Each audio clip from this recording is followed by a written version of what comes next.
Kabla sijasema ninachotaka tuzungumze jioni, kwamba Mungu hana upendeleo. Mimi huwa naamini tofauti. Biblia inasema hakuna mwenye upendeleo kama Mungu. Biblia inasema mwenye haki atapata upendeleo kwa nani? Kwa Bwana.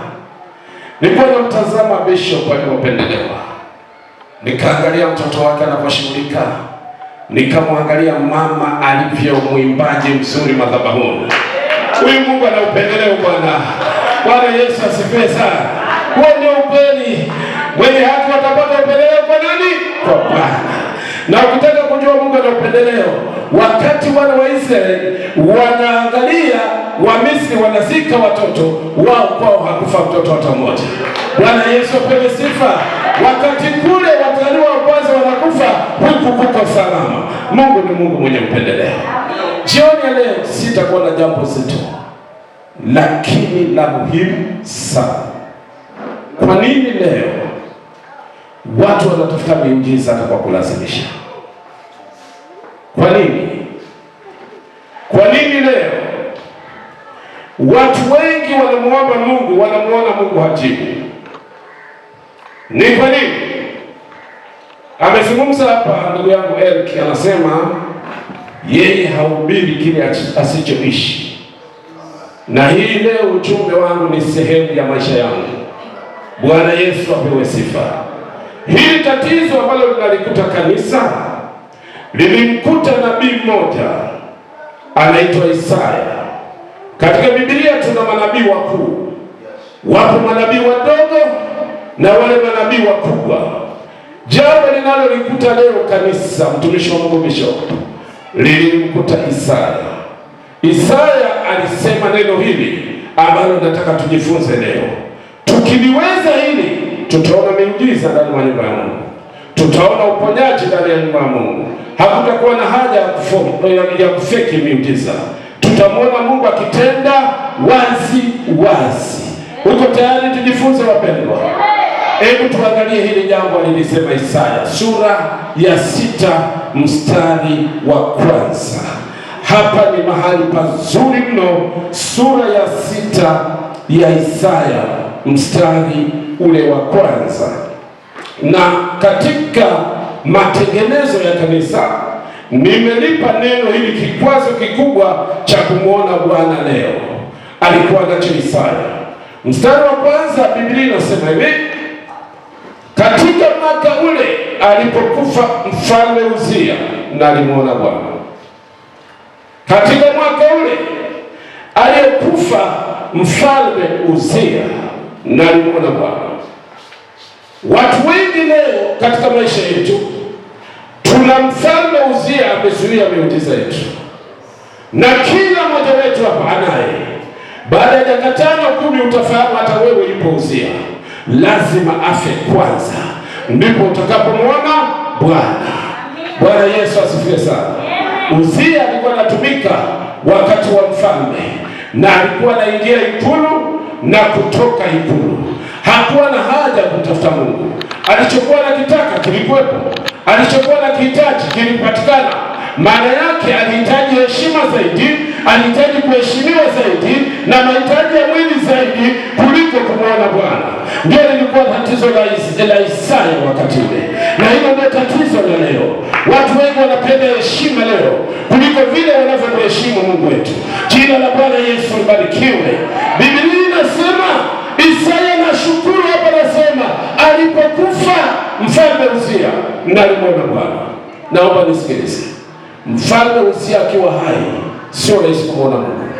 Narudia, sio rahisi kumwona Mungu. Mtumishi yoyote aliyesimama anayemtumikia Bwana, kama hajafa mfalme Uzia, hutamwona Mungu.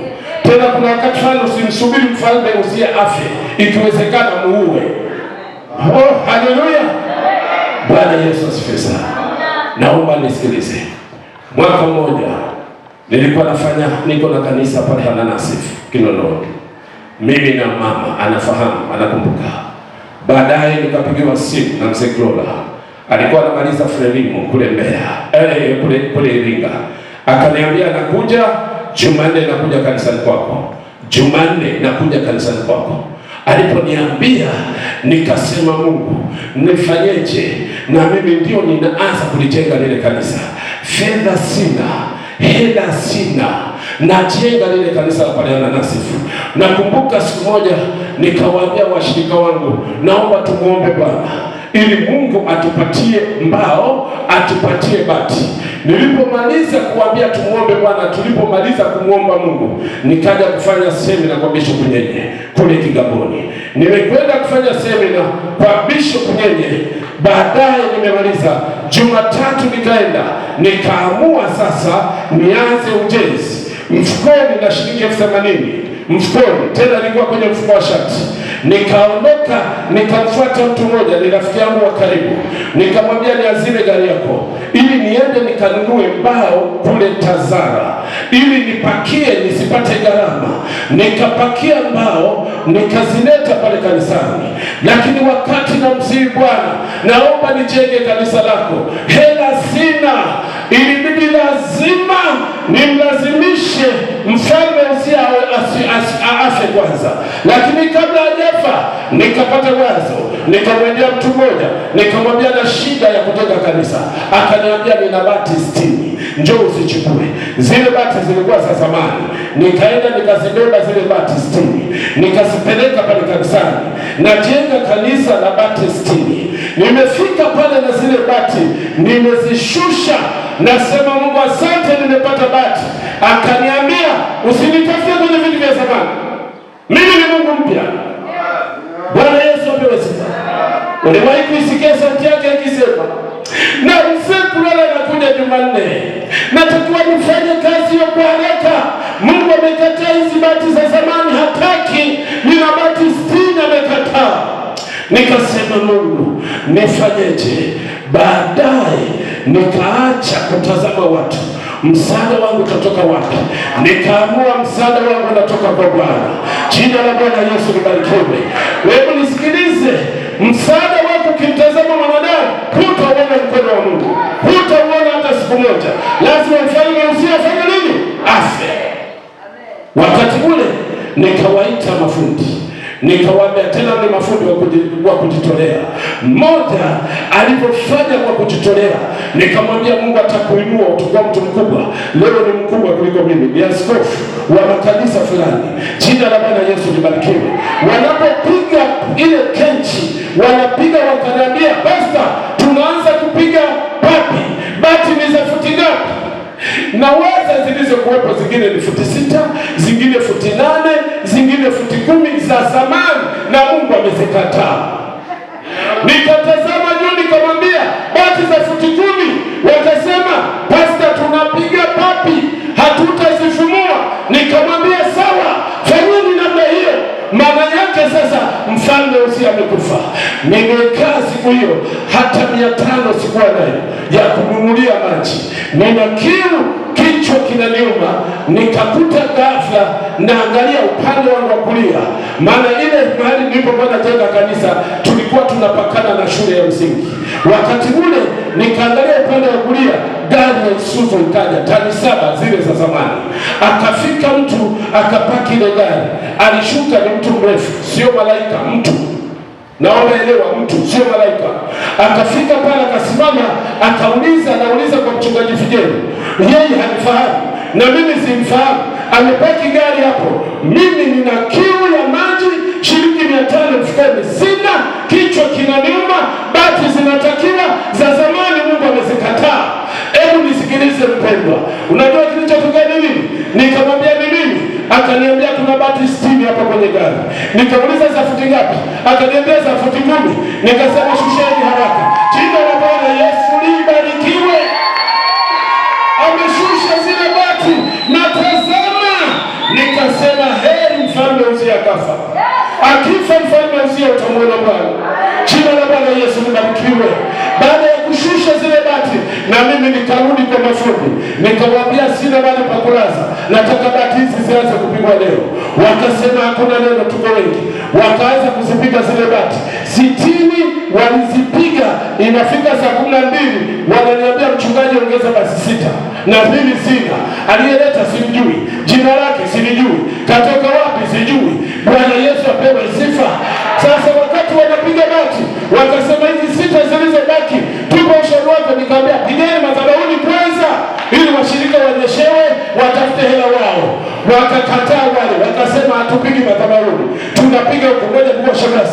Akasema, mchungaji, tukipiga madhabahuni bati hatutapata, tutapiga huku, halafu wewe hapa ukae, ukinyeshewa na mvua utamwomba tena Mungu wako.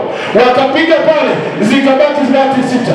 Nimekaa najiuliza, Mungu asante. Hivi nikawa naangalia, naota nafanyeje? Bati zimepigwa bishop, bado 6. Aliyeleta simjui. Baadaye nikasema nilikuwa mjinga, sikuchukua namba yake, labda ningemwambia niongezee. Sikiliza, huyu ni mfalme Uzia, alitaka kufufuka. Lazima mfalme Uzia afanye nini? Afe. Bwana Yesu apewe sifa. Haleluya wapendwa. Baada ya kupiga zile bati, unajua kilichotokea? Nimekaa nyumbani na waza bado bati 6. Hela yenyewe sina, nauli yenyewe sina ya kuendea pale. Mzee Kulola anakuja, nauli sina, nafanyeje? Nimekaa nikakuta ametokea mtu yule akasema, nimeambiwa kuna bati 6 hazipo. Nikajiuliza amejuaje? Sasa baadaye nasema nitamuuliza baadaye jina lake. Akasema bati 6 hizi, akazileta bati 6, tukaezeka kanisa. Huyu ni Mungu, lazima mfalme Uzia afanye nini? Afe. Wengi leo waombe Mungu kwa sababu mfalme Uzia hajafa. Bwana pewe sifa. Lazima mfalme Uzia afe mpendwa. Mfalme Uzia akifa, ndio anasema Isaya alipokufa mfalme Uzia na alimuona Bwana. Nisikilize mwanangu, lazima Isaya alichokisema kitimie. Mfalme Uzia afanye nini? Afe. Unajua Mungu sasa hivi anafanya miujiza kuliko kipindi kingine chochote. Huna haja ya kufiki miujiza sasa hivi. Unachotakiwa kufanya ni kitu kimoja tu, mfalme Uzia afanye nini? Afe.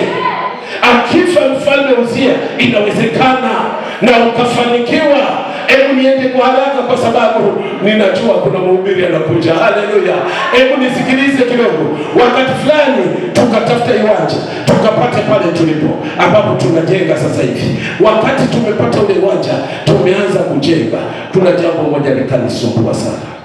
Kutoka mahali tunapojenga kanisa, unapita nyumba moja, unapita nyumba ya pili, nyumba ya 3 walijenga msikiti na umeisha. Msikiti walijenga haraka ukaisha. Hapo tulipo sasa hivi, ukija Bishop nitakuonyesha na mahali ulipokuwa msikiti ule. Siku moja nikaamua kuingia msikitini. Nikaingia msikitini, maana hawajaezeka, nikatembea mle ndani msikitini. Hebu fikiria nilikuwa nasemaje mle ndani? Nilikuwa nasema msikiti uhame kwa jina la Yesu. Nikasema msikiti uhame kwa jina la Yesu. Nilipofika kwa wenzangu kanisani, nikamwambia tunyoshe mkono pale, msikiti uondoke. Mmoja kanitazama, akadhani simuelewi au akaona sielewi ninachokisema. Nikasema nyosha ule msikiti uko uondoke. Tukaomba katika jina la Yesu. Wakati huo nilikuwa nikikaa Mbagala, nikatoka nikarudi Mbagala. Jumapili ya kwanza nimekwenda, nikaendelea na maombi asubuhi. Jumapili ya pili nakwenda, naomba naangalia msikiti siuone, mtumishi wa Mungu haupo. Nikamwita kijana mmoja, macho yangu hayaoni vizuri, akaniambia kuhusu nini? Nikasema ule msikiti siuoni. Akasema wamevunja, wamebeba na tofali. Jina la Bwana Yesu libarikiwe. Mfalme Uzia akifa utamwona Bwana. Haleluya. Mfalme Uzia ni kikwazo kikubwa leo. Bwana Yesu apewe sifa. Unajua mfalme Uzia maana nini? Ni kutegemea fulani atanisaidia. Wakati fulani sisi wenyewe tumekuwa ni Uzia. Tuna mavyeo mengi mno. Unajua tunapokataa mavyeo vya uaskofu, sio kwamba tunakataa tupendi. Mchungaji Eriki tunamkwaza, mtume Eriki, lakini ukweli ni kwamba kama mlivyosema kwenye mahubiri ya leo, huduma itutangaze kuliko kujitangaza sisi. Jina la Bwana Yesu alipewe sifa. Yaani huduma iseme, huduma ikisema ndipo tutakuwa hivyo, sio tujiinue sisi, bali huduma ituinue. Bwana Yesu asifiwe sana. Nisikilize wana Mungu. Wakati fulani nilipofika siku ya kwanza hapa, nikasema nilikuwa namfahamu mchungaji tukionana pale, lakini hii huduma imeongea haijaongea? Imeongea. Jina la Bwana Yesu libarikiwe. Ya kwamba yupo mtu aliyemuita, yupo mahali hapa. Mfalme Uzia akifa utamwona Mungu. Jina la Bwana Yesu libarikiwe. Asipokufa mfalme Uzia, ukatembea na mavyeo, ukatembea ni jambo la tatizo litatokea. Siku moja tukiwa pale kanisani, ibada inaendelea. Nitarudi nyuma kidogo, lakini ngoja nisikilize hapa. Ibada inaendelea. Alikuja mama moja. Huyu mama ana tatizo la kansa. Wamempima na kansa. Nikamwambia mama, tutaomba Jumapili. Unajua wengi huwa hawaelewi kwa nini. Tunapomwambia nitakuombea Jumapili, yeye akaona kwa nini siombewi leo?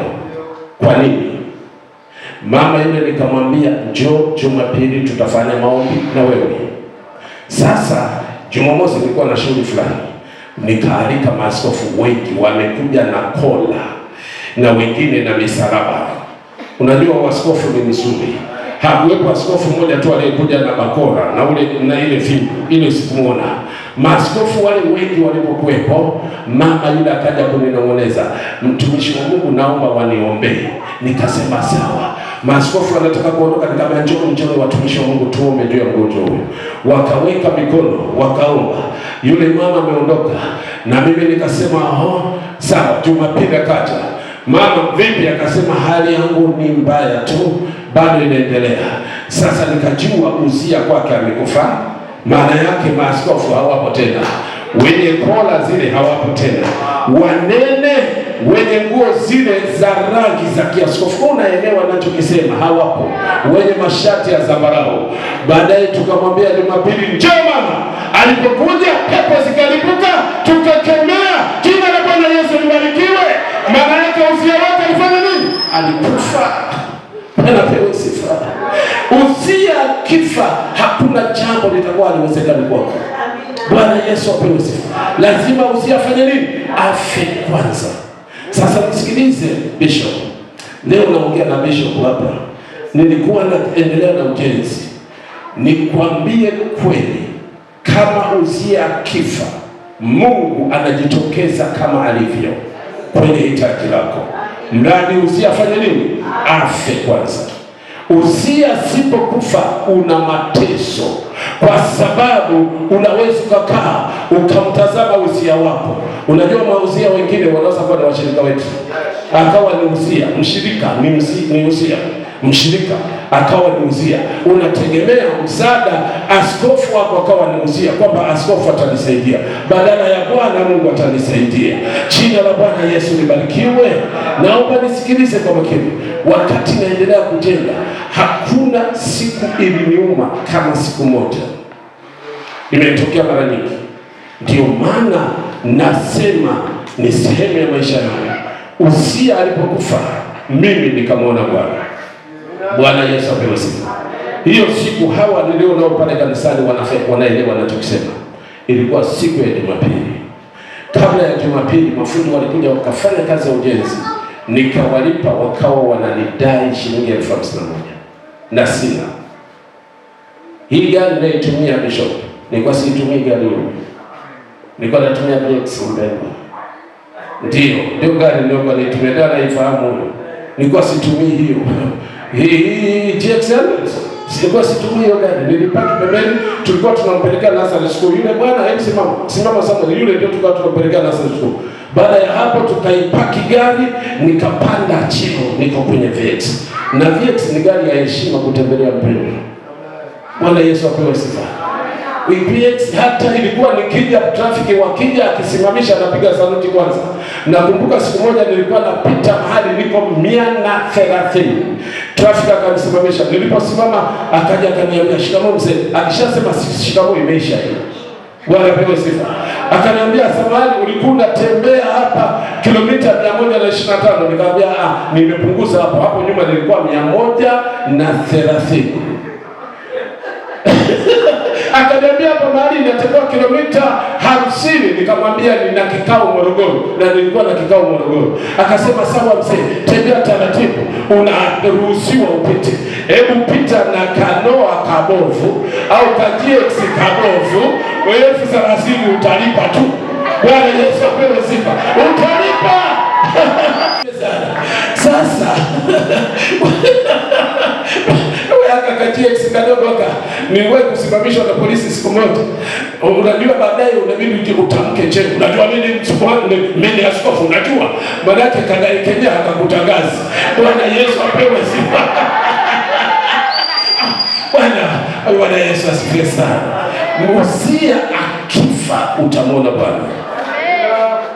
Niliachaje hiyo gari? Niliacha kwa sababu moja. Ilikuwa na jaza mafuta shilingi 100,000 na kwenda kwenye ujenzi siku 5 imeisha.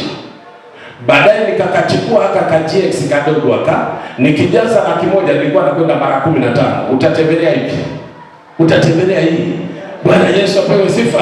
Nikaachana na hiyo, nikaanza kutembea na haka gari. Ninakwenda nako. Sasa nisikilize. Siku moja tumeendelea, wakati ule mafundi sasa nikasema naomba muonekane nje kesho Jumapili. Jumapili wamekuja wale wa mafundi. Ni saa 9 wananiambia, baba tunakwenda kutazama mpira. Tena ilikuwa Simba na Yanga wanacheza. Sasa walikuwa wanadai 51,000, kazi imeongezeka, wanadai 70,000. Mfukoni hela sina. Nimetembea hivi, Bishop Sabuni anafahamu lile jengo la kwangu lina kibao cha Bishop Sabuni, ndio aliyeweka jiwe la msingi pale. Ukija utaona. Jina la Bwana Yesu apewe sifa. Ninazunguka kwenda kuona wale mafundi wananao, wanasema tunahitaji tuondoke tuwahi mpira. Najiuliza walikuwa wanadai 51,000. Sasa wanadai 70,000. Itakuwaje? Wakati natembea pana binti moja ni mama mchungaji.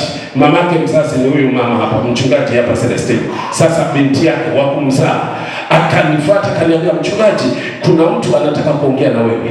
Hebu fikiria, anataka azungumze na wewe. Nikajua anataka kunieleza matatizo yake. Na mimi moyoni nimefinyika, watu wanadai 70,000. 70,000 sina. Nitawaambieje? Nitasema lugha gani? Baadaye ile binti nikamsikiliza, akasema yupo binti huyu anataka kukuona. Binti huyo alikuwa ni mfanyakazi wa ndani. Alikuwa anafanya kazi za ndani. Ni mshirika wetu, ni mfanyakazi wa ndani. Akaja akacheka. Baba shikamoo marhaba. Moyoni nasema huyo ananipotezea muda. Mimi nina kazi nadaiwa 70,000. Halafu huyo anakuja hapa anataka kuniambia shida yake. Lakini moyo wa kichungaji ni wa rehema. Nikasema nimsikilize. Nilipomsikiliza akaniambia, nimeona nitoe sadaka hii. Nikapokea zile fedha, nikamshukuru Mungu dakika moja. Mpendwa, nilikwenda kufungulia bafuni. Kwa hesabu, na hesabu ni shilingi 70,000. Nikasema hivi ni makaratasi au ni fedha?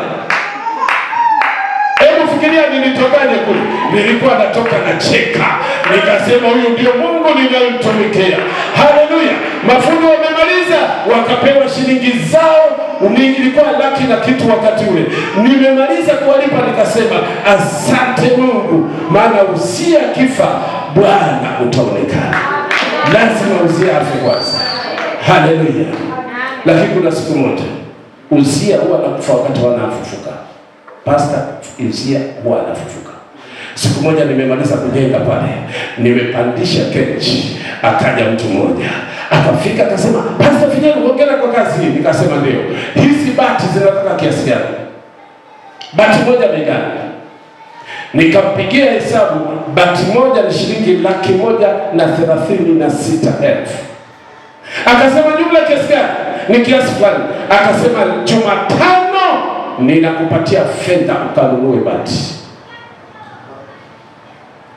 Sikukumbuka kwamba Uzia amefufuka. Nikaondoka siku hiyo, nilinenepa mpaka meno. Haya meno yaliongezeka unene. Yaliongezeka unene haya meno. Yaani nikasema hakika mtu huyu na atatoa hizo fedha. Nikasema ni sawa. Nimekaa na subiria. Siku hiyo ikafika, akaniambia kuna fedha hizi ninazisubiri 1,130,000. Yuko sahihi. Na katika 1,130,000 nina fedha yako kiasi fulani. In fact hiyo fedha sio kwamba alikuwa anatoa tu nijengee, lakini tulifanya kazi moja. Katika fedha hiyo ninagawia kiasi fulani, lakini katika hizo nazo nigawia anaongeza 1,30,000 ili niwezekee kanisa. Najua unaweza kuamka ukakuta suruali zote hazina bana, umenenepa tu kwa furaha. Ukakuta huko hivi. Nikasubiri Jumanne, nikasema kesho nikaanza kupiga na simu kwa watu wa bati. Unauza bei gani? Tena sio mabati yale ya chini. Akina Hando siwataki. Nataka mabati yale ya bei nzuri. Maana wakati najenga kanisa, nikapiga simu, wakaniambia bei, wakanieleza bei, wakaniambia tena, wakanishauri rangi hiyo kwa kule haifai. Nikasema sawa. Nikasubiri Jumatano, ikafika jioni. Ikafika Alhamisi mpaka jioni. Hiyo Jumatano mpaka leo sijapata hata 100.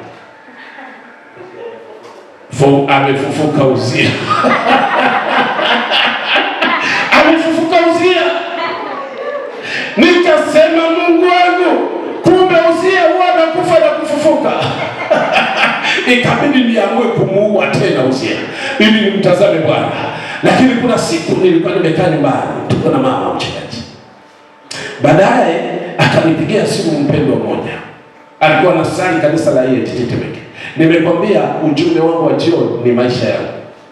Sio kwamba ni shuhuda za, hapana, ni shuhuda sio za kusikia, zilizonikuta mwenyewe. Yule kijana, yule bwana akaniambia, nina kiwanja mtumishi wa Mungu. Kiwanja hiki kipo Mtoni Kijiji. Nikamrudisha nionyesha, akasema hicho kiwanja anauza $150,000. Kina square mita 9,000 na kitu. 150, hiyo square mita 9,000 na kitu ni hela kidogo. Lakini hela yenyewe sina, huku kuwezeka siwezi. Utawaza $150,000? Siwezi. Lakini siku chache zilizopita nilikuwa nimeonana na mtumishi wa Mungu anaitwa Katunzi, kama unamfahamu Katunzi. Baadaye akaniambia, mtumishi wa Mungu, nimeagiza kanisa kutoka Misri. Nikamwambia rudia tena. Akasema nimeagiza kutoka Misri. Kwa hiyo container zinafika. Nikamwambia unajenga wapi? Akaniambia kuna mtu mmoja ananiuzia viwanja kule Mtoni Kijiji, anaitwa Mgaya. Anauza bei gani? Akaniambia $980,000. Yaani kasoro $20,000 kumuuzia $1,000,000. Nikamwambia hivyo viwanja hutajenga kanisa. Akaniuliza kwa nini? Nikasema zile ni residential area. Huwezi kubadilisha ukaweka kanisa kule. Na mpango wa kule hawawezi kubadilisha. Akasema Mungu anisaidie. Natafuta viwanja nisijapata. Sasa siku hiyo aliponiambia huyu kuna kiwanja bei gani $150,000. Nikampigia Katunzi, kuna kiwanja. Akasema mzee, Kijiji nimetembea Kijiji yote, sina kiwanja nilichokiacha. Nikamtania, kama kuna Mhaya hapa niwe radhi, nilitumia utani tu. Nikasema tatizo la nini Wahaya kila kitu mnajua.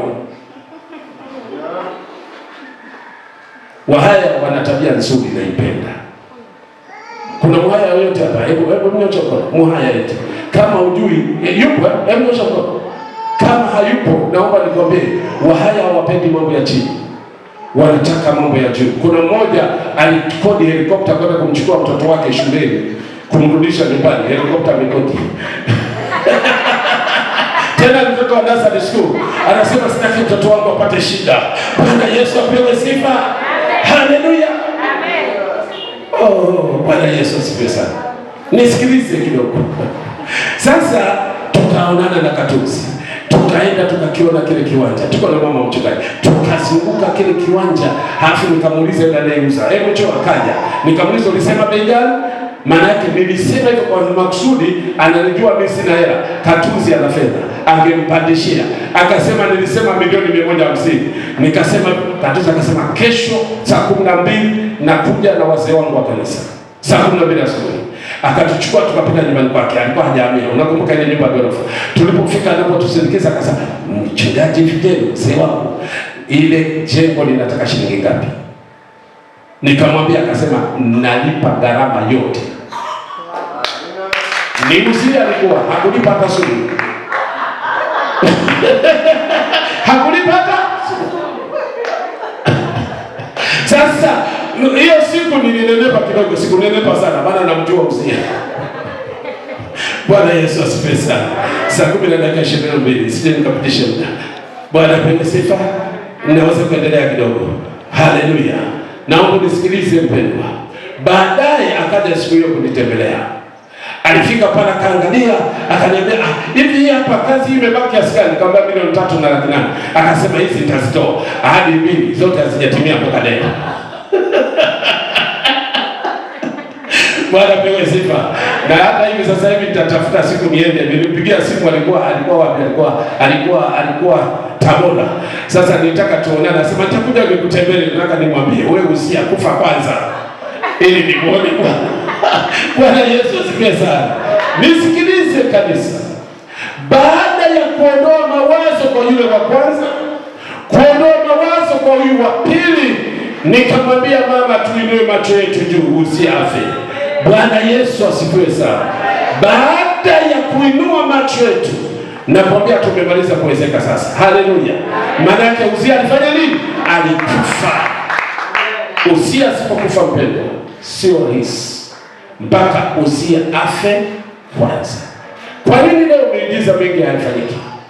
Kwa sababu hata Bwana akitenda muujiza, nataka nitukuzwe mimi.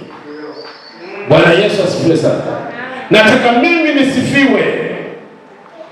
Ndugu yangu anayezungumza hapa kuhusu kurusha mahubiri kwenye media yuko sahihi, lakini lazima tuangalie mahubiri tunayorusha. Yuko sahihi sana. Naomba mnisikilize kidogo. Niliwahi kuhudhuria semina moja. Hii semina iliniinua sana. Semina hii walifundisha, walisema hivi, mwalimu yule, walikuwa ni wale viongozi wa Sifani, walikuwa wanatembea na Reinhard Bonnke. Wakasema kanisa tusipojua majira na nyakati tutalala. Majira na nyakati ya mikutano ya kina Mzee Glola sio leo. Yaani kwa lugha nyingine, huwezi kuliongeza kanisa leo kwa mikutano ya Injili. Huwezi. Fanya ufanyavyo. Yule mtu ukatoa takwimu hizi, nilimpenda. Alisema Reinhard Bonnke alikuja Afrika akiwa na miaka 19. Alifariki akiwa na miaka 79. Alihubiri, waliokoka watu milioni 79. Kwa takwimu ya dunia ya watu milioni 9 ni namba ndogo mno. Bwana Yesu apewe sifa. Ni namba ndogo mno. Leo tuna uwezo wa kulihubiri